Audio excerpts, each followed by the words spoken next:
Okay, so andito tayo sa Dark and Light Side episode 185. Alamin natin saan galing ang problema ninyo at saan manggagaling ang karma ninyo, 'di ba?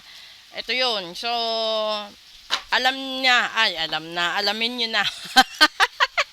Ay, at dito natin malalaman yung mga possible solutions and possible answers sa mga problema ninyo. Lahat ho ng episode ko is general reading.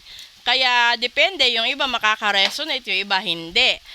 Pero kung gusto nyong malaman yung sarili ninyo talagang vibrations, no, mag-book kayo ng full private reading kasi solong vibration nyo yan. Yan yung advantage kapag kayo lang talaga yung nagpapa-reading na nag-isa.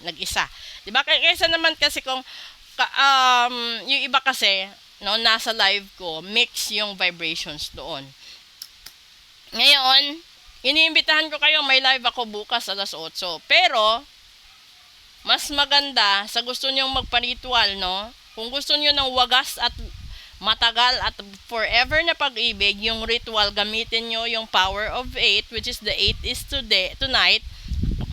Papasok na po yan.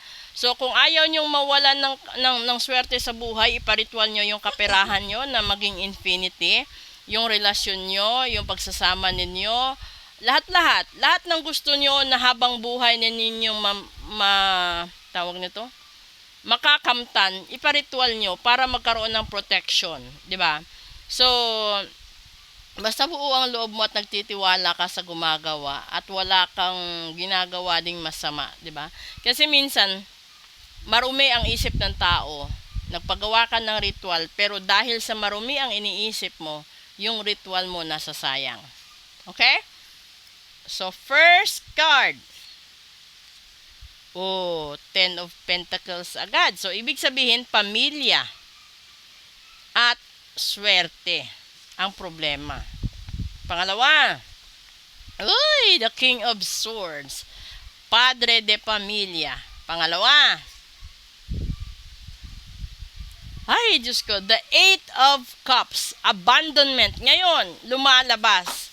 Ito, ibig sabihin, napatungkol ito sa mahal ninyo sa buhay, no? Or members ng family ninyo, posible breadwinner ito, na inabandona or tinigil yung sustento sa inyo. Kaya kayo nagkanda hirap-hirap ngayon.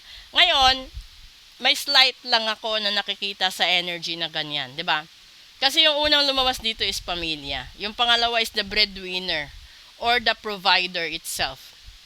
Tinalikuran kayo. May factors ito eh. Ibig sabihin, sa pamilya na sinusustentuhan niya, binibigyan niya ng tulong, binubuhay niya. Bago kayo nito tinalikuran, napuno na ito. 'Di ba? Mantakin mo. 8 of Cups. Ibig sabihin, 80% nasayang ang effort niya para sa mga taong pinagbigyan niya, binuhay niya, tinulungan niya, pinaaral niya, pinakain niya. 'Di ba? May mga ganito, tatanggapin niyo man o hindi, bago ito umalis, bago ito tumigil, bago ito napuno, at bago kayo tinalikuran. Sorry. Napagod na ito. Tignan mo, naubo ako sa vibrations. Ang lakas. Kaya, kung sasabihin natin sa pagmamahal or sa pag-iibigan, posible.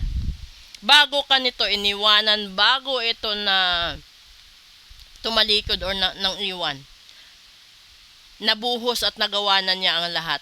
Pero punong-puno na siya. 80%. Siguro, tinira niya yung 20% para sa sarili niyang makarecover. Tingnan natin dito posibleng solusyon. The Page of Cups. Pangalawa, the Page of Swords. And pangatlo, Tower. O, di ba away pa din? Ito, sinasabi dito ng tao, ng baraha. Meron ka ng grasya. Di ba? Mayroong tumutulong, mayroong nagpapakain sa'yo. At authentic ang intentions nito. Malinis ang intention niya. Nung mahalin ka, pakainin ka, pag-aralin ka, sustentuhan ka, malinis. Malinis ang intensyon ng provider or ng taong nagmamahal sa'yo. Yun nga lang, hindi na niya makayanan. This is the tower moment. Hindi na niya makayanan lahat ng nangyayari sa buhay, kaya siya umalis at tinalikuran kayo. Ngayon, kalimitan kasi, yung nagsasabi dyan, negatively, is yung iniwanan, hiniwalayan, tinalikuran, pinabayaan. Pero, magtataka ka, di ba? Bago ka iniwan, tinalikuran, pinabayaan, balikan mo ang kwento. Ano ba siya sa umpisa hanggang sa punto na nang iwan siya at tumigil siya? Dahil ang isang tao, hindi ka iiwanan, hindi yan mapapagod kung wala kang nagawang kasalanan. So ngayon, maliban na lang din ulit kung yan ay inagaw sa'yo dahil sa gayuma, sa sumpa, sa kulam, sa barang.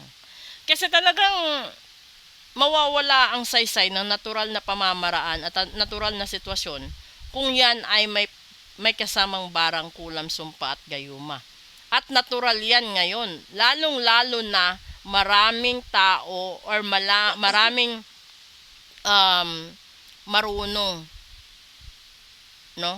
Ngayon, may mga legit dito sa TikTok na katulad ko, nakikita ko at nalalaman kong legit sila. Yung kalimitan sa kanila, kaso nga lang, manluloko. Doon nga po pala sa gumagamit ng mga videos ko para pagkakitaan nyo yan. Nasa sa inyo na yan kung kaya nyong kargahin ang panata na babaliktad sa sitwasyon ninyo kung gagamitin nyo videos ko. Okay? Huwag nyong pagkakitaan yung videos ko sa clients ko or sa ibang tao dahil hindi nyo po ako lubos na kilala.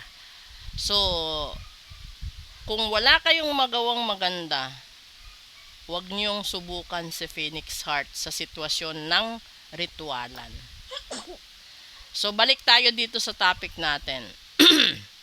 Kung ikaw yung tipo ng tao na gusto mong bumalik yung pagtingin niya sa'yo, pagmamahal niya sa'yo, bumalik yung pera mo, katulad ng dati, bumalik yung negosyo mo, magandang kalusugan mo, gamitin mo ang araw na ito para sa ritual, sa cleansing, at sa removal ng barang, kulam, sumpa at gayuma dahil mamayang hating gabi is A8, which is infinite. So, para hindi tuloy-tuloy ang kamalasan sa buhay mo, ipaputol mo mamaya. Or ngayon, magpa-reading ka, magpa-ritual ka, para alam mo kung ano gagawin mo na hindi ito magtatagal sa buhay mo. Kung meron kang babawiin na tao, let me know. Kung meron kang babawiin mga properties, businesses, or meron kang gustong ipanalo na kaso, let me know. Maganda ang energy mamayang hating gabi para mabawi mo ang lahat ng gusto mong bawiin. Dahil 8 bukas. Okay? So sana naging maliwanag ito. Proceed tayo sa Real Talk 101 natin. Maraming salamat po.